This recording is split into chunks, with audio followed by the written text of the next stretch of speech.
Guys, welcome back. Today I got Dan in the chair. Dan is a Korean rapper. He's actually on a show called Show Me the Money. Not sure if you guys have seen it. If not, you should check it out. We're doing a mid drop fade on Dan and with some curtains as well.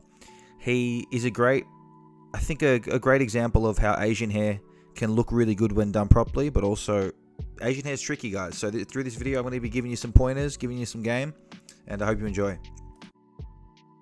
So to start off the cut, we're going to start saturating the hair, guys. Always, like every single cut, we saturate it really well so we've got maximum control of the hair. Curtains, I feel like it can be pretty confusing for some people, and rightfully so, especially if you're a new barber. When we do curtains, we need to make sure the back and sides are prepped properly. We have a strong base, meaning we've done that part of the cut properly, and then we can move on to the top. So when we brush back the top and cut it, it lays and falls into place. Now you see me putting my knuckles against the head, and we're creating a safety barrier and a guide to let us know where we need to bring the clippers up to. So starting in the back and then making our way either side. And this whole barrier that we're creating right now, it needs to be consistent all the way around on the parietal ridge, okay? Now, right under where we just did our barrier, okay, our guide, we're going to get our clipper over comb and knock down some bulk to really prep the canvas. Because it's a tight spot that we're dealing with, there's not heaps of room. I feel like if I use a guard, I'm not going to be able to kind of clear it as well as I'd like. So I'm going to be doing that. And also, I feel comfortable doing it with this technique on this hair type as well, okay?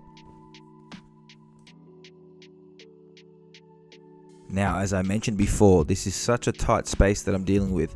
So I'm going to put my guideline in just above the ear, giving myself room to fade. And then we're dropping it back down and then obviously all the way around. So, it's tight spots like this. If you were going to put it in a touch higher, and remember, we're trying to maintain a mid fade. If you put it in a touch higher, you've not left yourself much room to work with, okay? So keep that in mind. Next, foil shavers. I'm taking it up pretty much to the line, just a tiny bit below the line, leaving a bit of stubble. I'm going to tap on that stubble with my foil shavers, then come through with my trimmers that are zero gapped. They've got to be zero gapped. Flipping it upside down, that's the trick, and then really attacking the line, and that's gonna remove the line fully. So now what I'm doing, right before we kind of actually get started on the fade, I've got my 1.5 guard with the lever open, and I'm just clearing it a little bit more, just adjusting, okay? Could we have just started? Absolutely. But let's clean up the ridge a little bit more, okay? And then we can get started.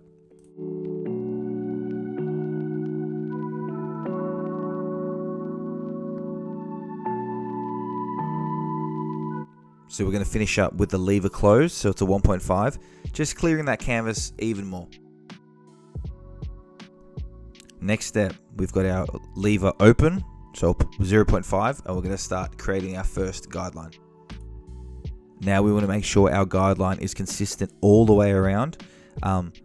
It's even if you just can see with my client's hair, it's very thick, but the densities are a little bit different. Obviously, it's thicker towards the back of the head near the occipital bone, and the sides are still thick, but a little bit lighter. And that's typical with a lot of hair, but you really notice the difference on thick hair, like my client's thick Asian hair.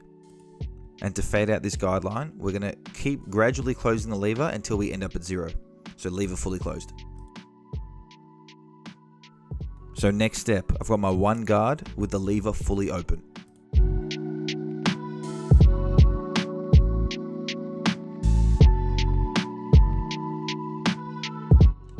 So that first step we did, we had our knuckles against the head and we worked our way from the back to the sides. And that is showing us the true head shape. We're working with the head shape. And on the sides, when we look front on, it's going to look square and it's not going to be pineapple-y and undercut. And on the back, we need that weight of the back for the top to lay on, essentially like a bed for the top length to lay on the back. So we need to make sure we don't fade higher than that. Alrighty, next step. We've got our 0.5 guard with the lever open, and then we're going to keep gradually closing the lever until we're happy with how it's fading out.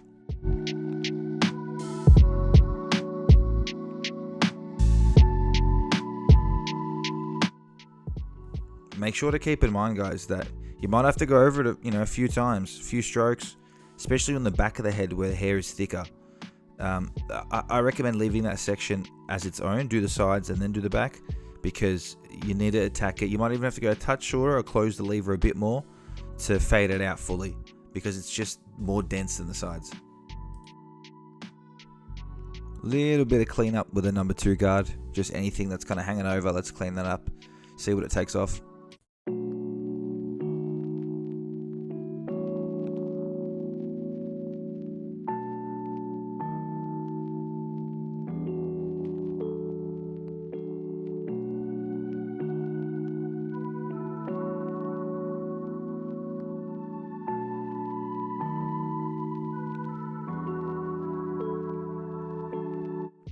Now for the back, like I said, we need weight on here as a bed for the top to lie on, but we still want to trim it. Keeping in mind, my client's hair is super thick and super straight, okay? So if we go too short, it's going to stick up. So we're going to take our first section and then cut, and I'm going to take, you can see how much I'm taking off. It's not heaps, but it's still enough.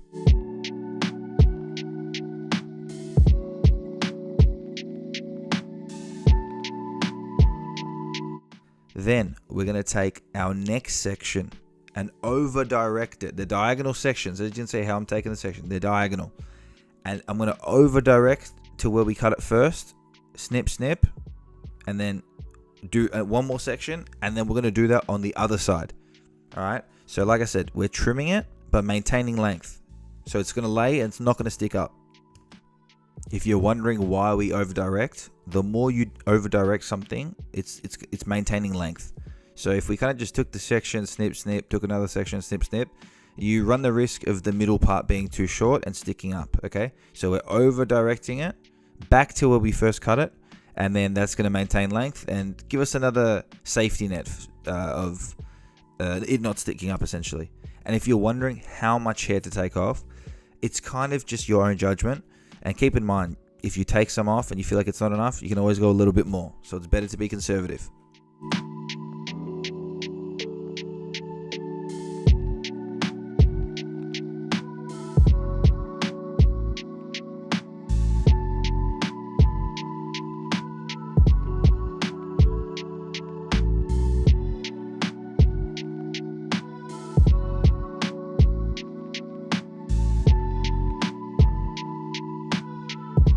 For the sides, just a quick cleanup. You can see how I'm maintaining that triangular shape and just trimming off any excess.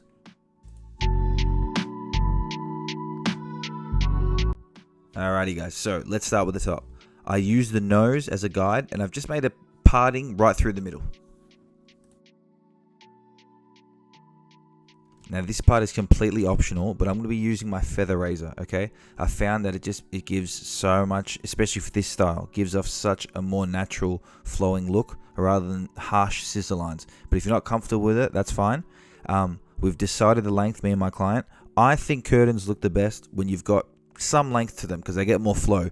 My client, and I think a lot of people you'll notice who wear curtains and they've got the middle part, it gets in their eyes and it's annoying. So he'd actually wanted to go a lot shorter. I kind of met him in the middle, and yeah, I think ideally as well, having a little bit more in the fringe and then going a little bit shorter looks good on this, but it's just up to what the client wants, and yeah, you'll decide with them and then you can get started.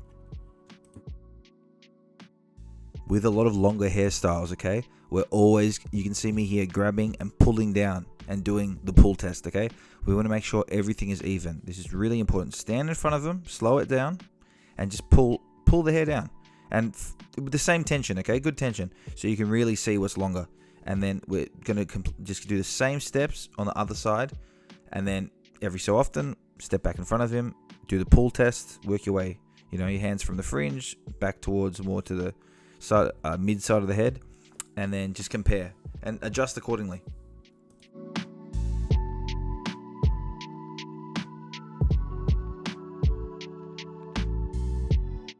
Now we're going to layer the hair. We did the external part. Now we're going to do the internal part. If you've heard the term layering and you're unsure and you find it confusing, guys, it's super simple. All layering is, we're creating different lengths, okay, within the internal, just so it looks flowy and it's got some movement. And if we don't do that, it's going to look blocky and blunt, and that's not what we want for this haircut, okay? If you're unsure of what to take off, as you can see, I'm taking up the section, and there'll be some excess hanging out. We're going to cut that off, and that's us creating layers, okay? It's because there's different lengths within.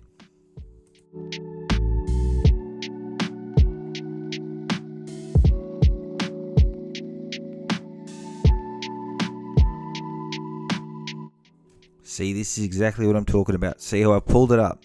It starts out short, then in the middle it's got the jumps up. All right, that's what we're taking off. That's the excess.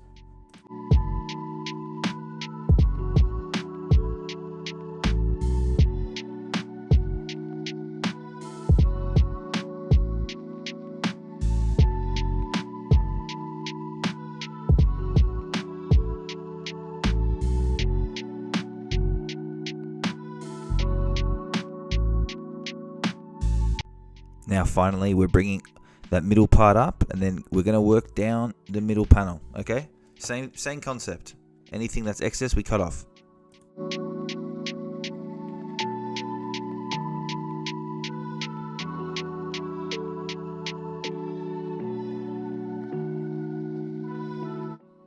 So all we're going to do now, guys, I'm adding my sea salt spray just before I blow dry, and then yeah, that's it. That's the cut done. Okay, so all those steps all complemented each other. We left weight in the back, so the back of the head doesn't stick up, and it acts as a bed for the top to flow back onto.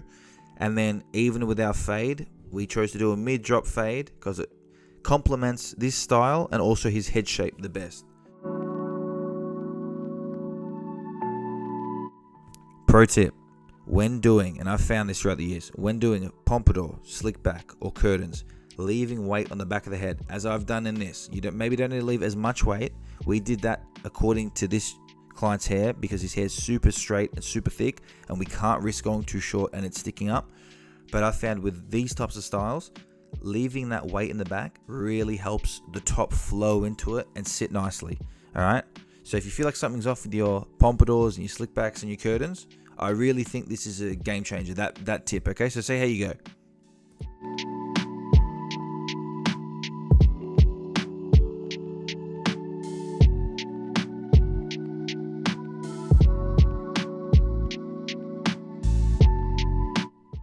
Boom, and that is the cut, guys. I hope you enjoyed it. I hope you learned something, even if it was just something small. Please like, comment, share, all that good stuff, and then let me know if there's any other haircuts you want to cover. Thanks, guys. Catch you in the next one.